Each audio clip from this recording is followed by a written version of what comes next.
ang hirap na ibalik. Kailangan nakaano ka na, naka-formal ka na talaga. Nakaganyan.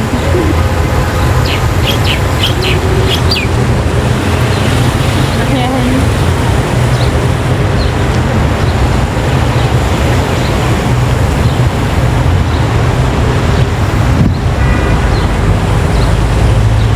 Ay, akala ko pag bawal niya na kuhan na bawal picturing yan. Yan ang mas, hindi ko alam kung ano po yan guys. Maraming pumapasok sa loob mga Arabic lang. Arabic kasi yung nakalagay guys. Ay, masjid. Ayun. Church pala. Church na may museum siya. Kaya maraming namamasyal ng mga Arabian. Baka bawal ako hindi lang kasi dala-dalawang security sa bawat gate. Ang Arabic lang. Kasi si Kabayan, binibigyan niya yung boyfriend niya.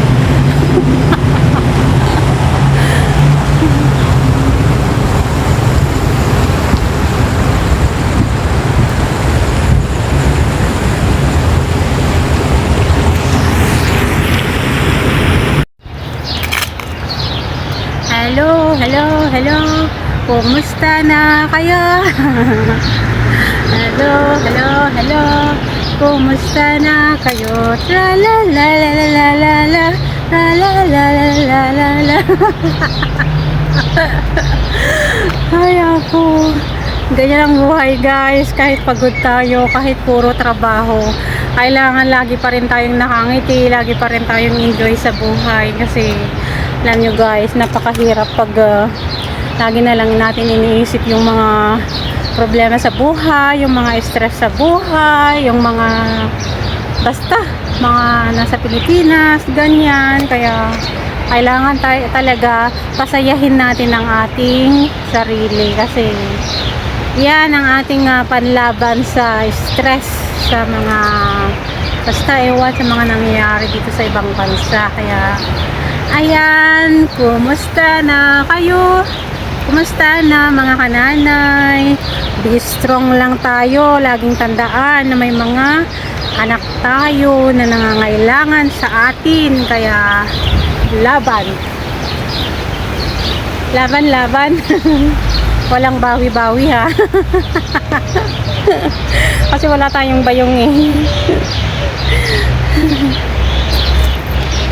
Smile lang tayo everyday guys. Smile lang tayo everyday kasi mas maganda yung laging naka-smile, diba? Diyan natin maitago yung ating mga sakit sa loob, ganyan, sa mga kung ano-ano ba. Kaya lagi tayong mag-smile kasi nakakabata ang nag-smile. La la la la la la la la la la la la la la. Kantang mga kabataan guys nung mga bata-bata pa tayo. Mag-ingat kayong lahat, enjoy sa buhay, God bless.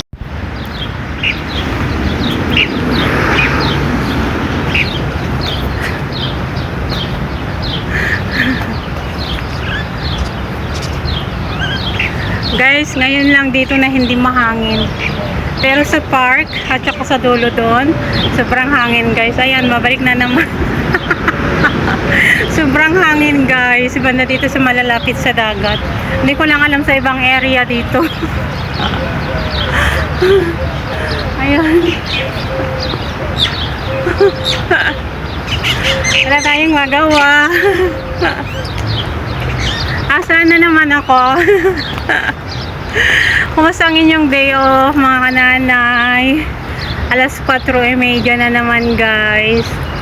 Alas 4:30 pero madilim kasi ay ewan ko, makulimlim eh. Sana nag-enjoy kayo sa inyong mga day off mga ka-OFW. Enjoy lang tayo sa buhay mga kananay. Ganito na lang ang gawin natin tuwing kwan. Posing-pusing, ganyan. Posing park.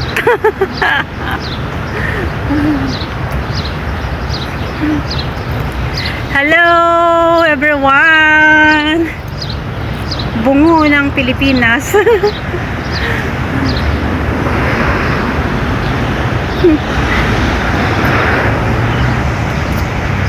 Sa tayong alam. Hello everyone! Hello! Kumusta ang inyong weekend? Ang inyong day off, mga kananay? Parating ng sir ko late at night or tomorrow daw. So, madadagdagan na naman ang aking work. Balik na naman tayo sa dati. Siyempre, tis-tis lang. Tis-tis lang tayo mga kananay kasi yan ang ating buhay bilang isang OFW.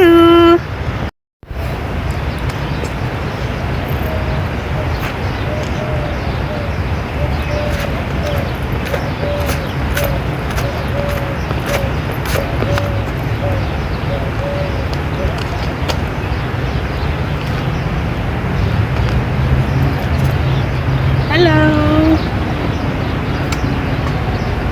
Hindi ako masyadong nagpawis ngayon. Biruin mo ba naman, sobrang lakas ng hangin. Hindi naman mainit guys. Yung air niya is basta, very cool siya. Masarap siya guys. Ang ganda ng pakiramdam.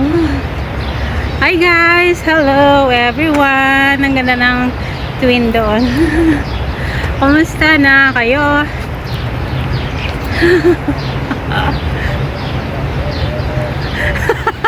Ano na nga ba yun? Nakita ko yung ano eh. Ganyan mo daw. Ganyan. Tapos ganyan. Ganyan. Ganyan. Ganyan. Tapos shake, shake, shake, shake, shake, shake. Yan. Exercise ng from here to here. From here.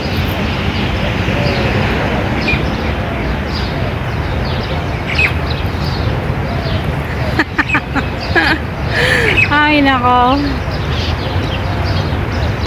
Exercise ng balikat guys.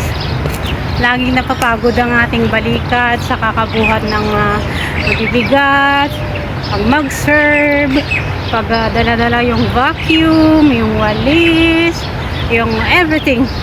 Yung timba na may nakalagay na pamunas at mga anek-anek. Diba ang hirap guys, ang hirap ng buhay ng isang OFW. Kaya tuwing day off natin, i-enjoy natin guys, kasi yan ang dapat nating gawin. Ang mag-enjoy tuwing day off, dahil puro na lang trabaho from Saturday to Thursday. Ayan guys, kaya mag-ingat kayong lahat guys. Huwag kayong laban lang sa buhay, huwag kayong manghina. Be strong.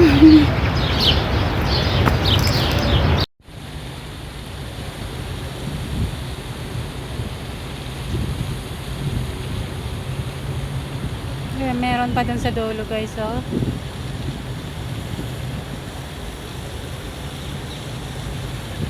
Ano kasi nakaano na sa init. Hello everyone, hapon na naman. Tapos na naman ang ating day off this week. Ayan.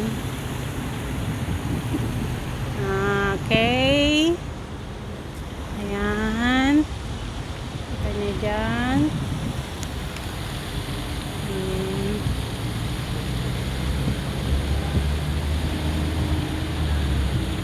Kalsada doon guys.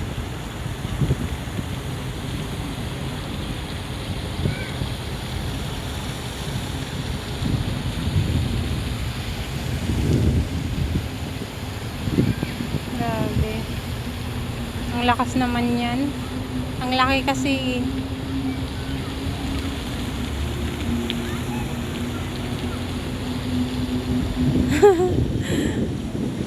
Yung bata gusto niyang ayan, ang lakas kasi ng hangin eh. Ayan. Ang ganda guys. Ang daming fountain dito. Sa entrance ng The Pearl sa 3. Tower 3. 7. Hi guys! Ayan, tumigil din naman yung hangin. Tumigil lang kaunti and palubog na yung hangin, yung init dito banda kasi dyan sa dagat. Saan nalulubog ang init kundi sa dagat ba? Sunset. Totoo ba yun? Sa dagat lulumulubog. So ayan guys, nag-okay na rin itong medyo kanya, tumigil-tigil na rin yung sobrang lakas yung hangin kanina sa kuwan ba, sa may park. Talagang hindi ka, hindi ko lang alam kung may klaro akong voice sa mga nakuha kong video doon kasi sobrang lakas ng hangin. So anyway, kumusta kayong lahat mga kananay? Nakita niyo naman, nasa mga ano lang ako, mga park, mga ganyan, mga green ang aking paligid kasi happy ako pag ganito, tsaka ganito ang gusto ko guys. Habang okay pa naman kasi yung klima guys, hindi kagaya ng mga past years na mainit na pag ganito. Ngayon kasi nakakapaglakad ka pa sa park, sa kalsada, ganyan, malamig pa itong hangin niya, hindi na kagaya noon na kahit malakas ang hangin, nalikabok naman yung dinadala, hindi mainit naman yung hangin niya. Ito ay kakaiba, ay Mayo na bala guys. June na, siguro June, wala na ako dito sa Doha, pero hindi ko pa sure kasi parang yung klima kasi is nagbabago. Umalis lang naman kasi yung mga tao dito pag June and July kasi yun talaga yung gitnahan ng init, ng sobrang init guys. So sana malamig na lang dito ng June at July para wala nang makabakasyon pa sa ibang bansa. Nakakapagod din mag-travels guys. Pag-ingat kayong lahat. God bless. Hello everyone. Nakita niyo dito? Ha? Halaman dito yan. Ang saya-saya ako tuwing nakakita ako nito kasi hindi ko akalain kasi na matagal na ako sa media sa Buri ganyan guys. Pero kasi ngayon lang ako nakakita ng mga ganito na ginagawa pala nilang itinatanim pala nila bilang halaman bang tawag dito. Parang plants sa park, ganyan. Samantalang nasa bukid lang ito at pag makakita ka sa malapit sa bakuran mo noon is nililinisan. Pero yan, tawag doon, halaman. Tinatanim yan sa bakuran na parang yung mga rose, ganyan na pampaganda sa bahay, ganyan. Nakuhaw ako. Ito yung herbal water ko na sinasabi ko guys, na nakakatulong sa ating kalusugan.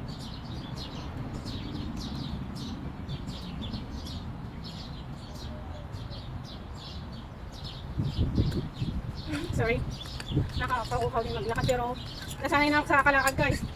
Talaga, na ako parang nagagaanan na yung loob ko kasi ang bigat-bigat ng pakiramdam ko, tumataba ako, nag-gain ako ng kilo, malapit ako maging 60. Nakakatuwa lang. Kaya kailangan ko na talagang maglakad ng malayo ganyan kasi okay naman yung exercise na sa bahay yung nag-move na, so kailangan ko nang mag-jogging, maglakad. Nakakauhaw din. Mag-ingat kayong lahat guys. God bless. Happy lang talaga ako kung tanim din nila dito to. Alam niyo lahat ng mga parang hindi pwedeng maggawing halaman sa bakuran sa Pilipinas ay dito may halaga guys. Ginagawa lang na plan sila kasi alam niyo guys ang mga grass pala at mga damo na yung makakapal pag pag gunting-guntingin nila ng ganito na lagyan ng decoration. Maganda pala siya, maganda silang maganda sa park, ganyan. Nasa park ako ng UDC. Malayo pa sa bahay, siguro 15 to 20 minutes pala kawin. Umalis ako sa Katara Park doon sa dulo sa malapit sa papuntang city center. Umalis ako ng 3:45. Ngayon na siya 4:40. Mabagal ako maglakad parang ginawa ko lang na exercise. Kaya guys, tignan nyo mga olives, ganyan. Tumidilis ka na nakakita ng maraming olives. Napaka-useful ng oil ng olives guys. Imbis na gagamit ka ng normal oil, gagamit ka na lang ng olives oil kasi more healthy. And then pwede rin yung mga jitjitun, yung mga bunga niya black or green, ganyan. Lagay mo sa pizza or pwede mo rin nilagay sa salad. Pero sa akin hindi ako masyado kasi ready-made na yung mga dito sobrang alat na. yung mga paggawa nila sa mga Pero hindi ka daw kasi makagawa ng black olives, green olives sa bottle kung walang maraming asin. So kailangan talaga maraming asin guys. So ayun guys, lahat ng halaman sa Pilipinas ay pwedeng gawing plants or halaman din sa bakuran natin. Basta magupitan siya ng maayos. Ang ganda guys. Ang hinayang ako. Kasi kung ano-ano na yung mga nadedetect nila ngayon ng mga gamot-gamot ayan. Diba? Sabi ko sa inyo. Ayan. Ayan. Bambantay. Ay.